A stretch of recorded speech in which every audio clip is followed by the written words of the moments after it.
This is Ed Salzberg. I'm the Managing Director of the Security and Sustainability Forum. We're a membership organization that focuses on education in the area of climate change and the impacts of environment on society. We convene experts to conduct webinars on these issues. They're free and our membership is free, so please come to our site, www.securityandsustainabilityforum.org, for more information. And I'm here with Peter Saundry, who's the Executive Director of the National Council for Science and the Environment, one of the major associations in this area. Peter's been involved with the association for about 20 years and is one of the leaders in the sustainability, adaptation, and climate fields. And I'm going to interview Peter about his views on security sustainability and why it's such an important issue.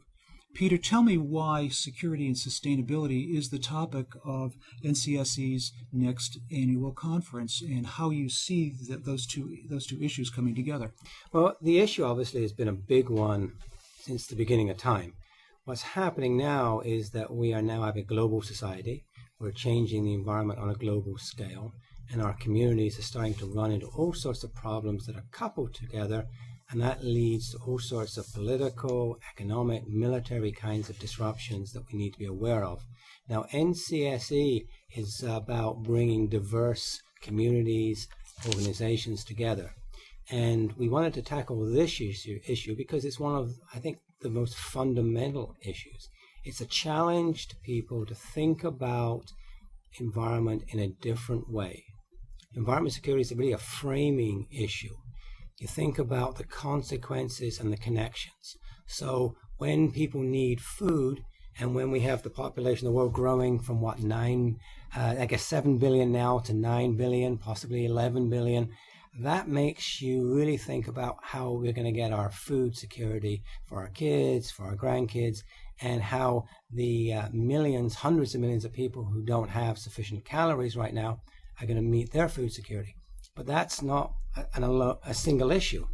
That's connected to water security, and that's connected to energy security, that's connected to health, and all of them are being impacted by climate change.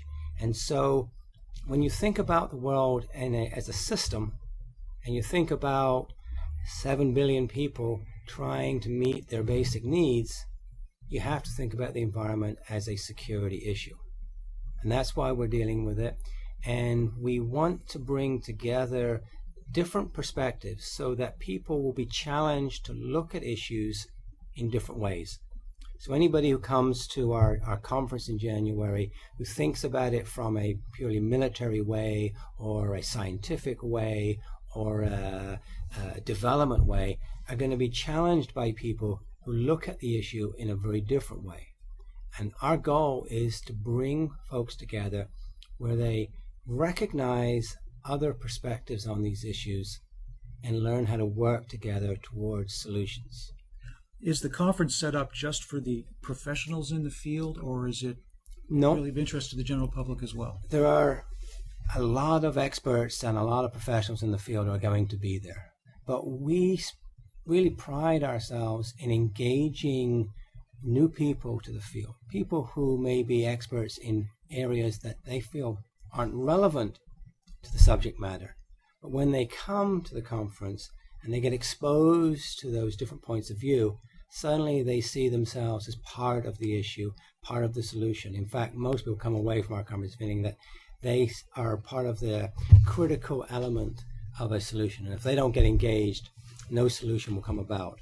And so, one of the outcomes of all of our work, not just this conference, but everything we do, is about forging new partnerships, new initiatives that cut across traditional boundaries. And when it comes to environment security, the only solution is a solution that cuts across traditional boundaries. The issues are so multidisciplinary that, in a way, almost any discipline can have an impact, can bring something to the table that those not in that discipline may not be thinking about. And that's one of the things I see in webinars that we do, where we bring experts from various aspects together. Someone will say, just out of the blue, but I never thought of doing it that way. And these are global leaders. Yes. Communicating at that level. I'm a physicist by training, and we're probably the most guilty of being narrow, deep thinkers.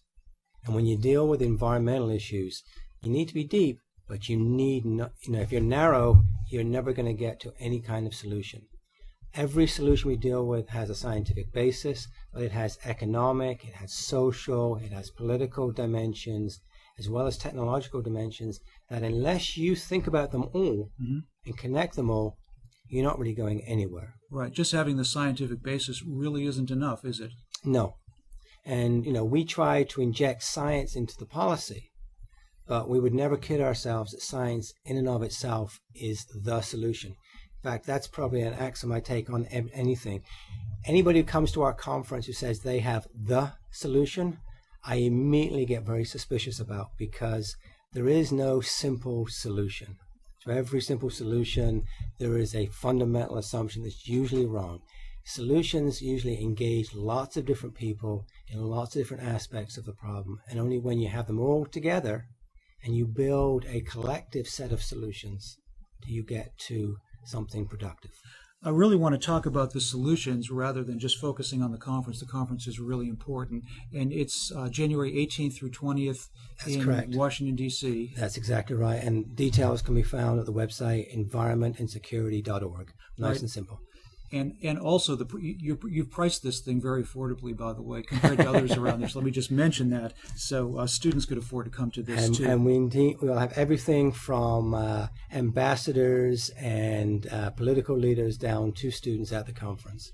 But let me move from the conference into the issues and just get your perspective on some of the major topics that are covered there, and what you think the points are. Not just because they're going to be addressed at the conference, but because they're important points. I'd just like to discuss them with you. One of the major topics is climate disruption and security. Right. Just give me your perspective on that and why you have that there. Well, we've typically in the past always talked about climate change, and yet climate is starting to get worrying because it is disrupting the way we behave and the way we go about doing what we do in this world. And it's to that point that it becomes disruptive that it's an important issue for us. Now, climate can impact us through extreme events, whether it be an increase in the number of hurricanes, or whether it leads to less food security, less water security. Does it impact health with new disease vectors moving to different parts of the world? So there are lots of ways in which climate really starts to impact on security. Now, this is starting to be recognized in a very significant way. So recently, the German representative to the United Nations brought climate change to the UN Security Council. And there's a lot of sort of hand-wringing about that issue, about whether the UN is ready to deal with it.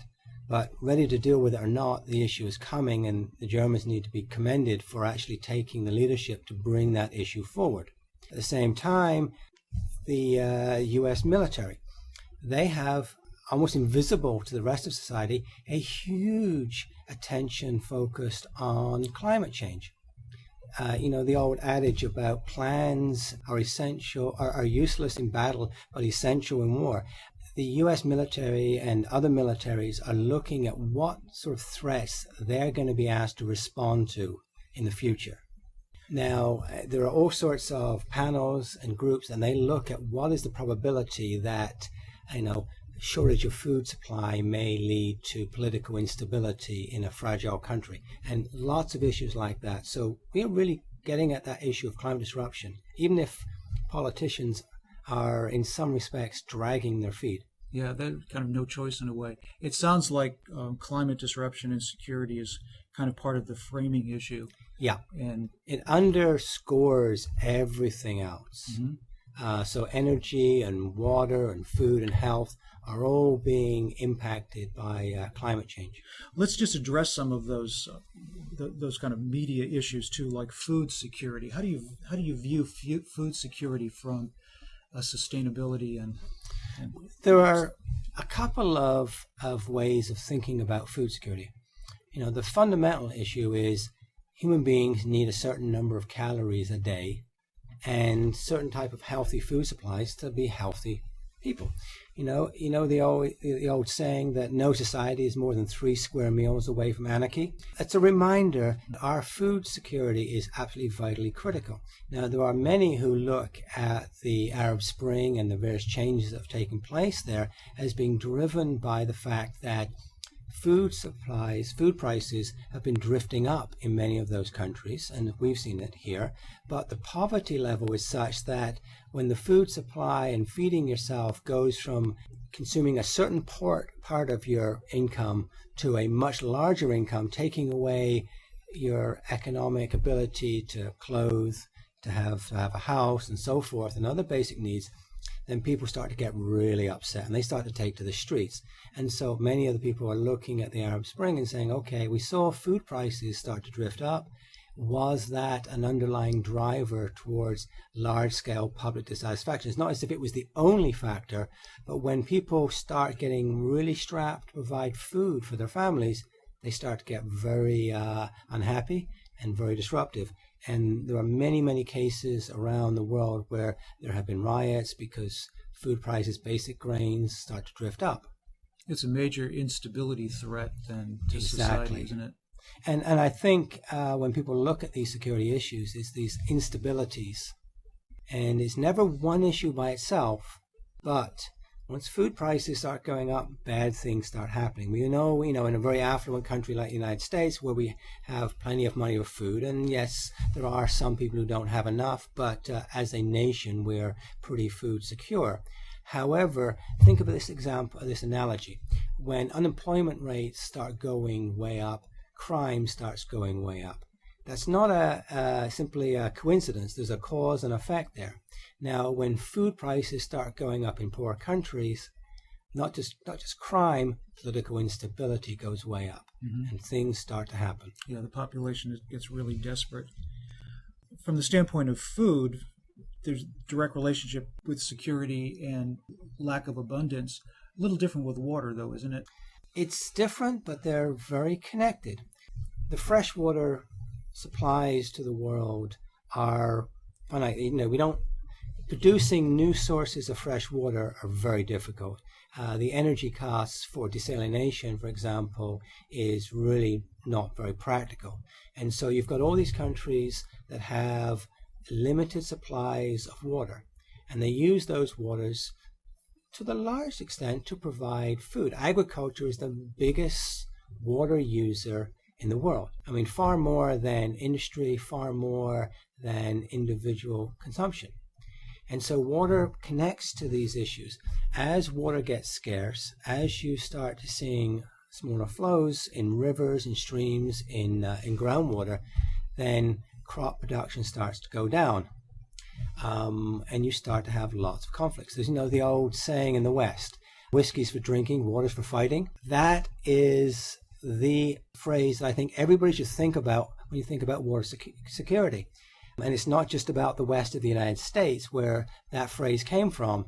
It's true throughout the world. And there are significant portions of the world where water is already a major issue, and it could be a driver of military conflict, particularly where you have water flowing across boundaries.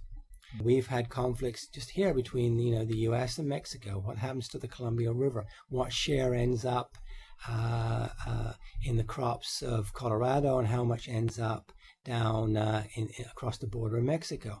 But if you look at places like Iraq, where the rivers, the Euphrates and the Tigris, start running north out of Iraq's borders, and what does the upstream countries, Turkey, deal with it? That's a big issue. The Mekong Delta, where you've got a host of countries sharing the same water supplies. Countries, then, when you start blocking up and diverting water upstream, downstream countries start to get very angry. And as greenhouse gases affect climate, and climate affects local weather conditions, that water budget may change. You may have less water coming down the river, and then you're really getting some pressure. Absolutely. And there's this whole phenomenon where people think of, disappearing glaciers and snowpacks, and how that leads to water shortages in various places.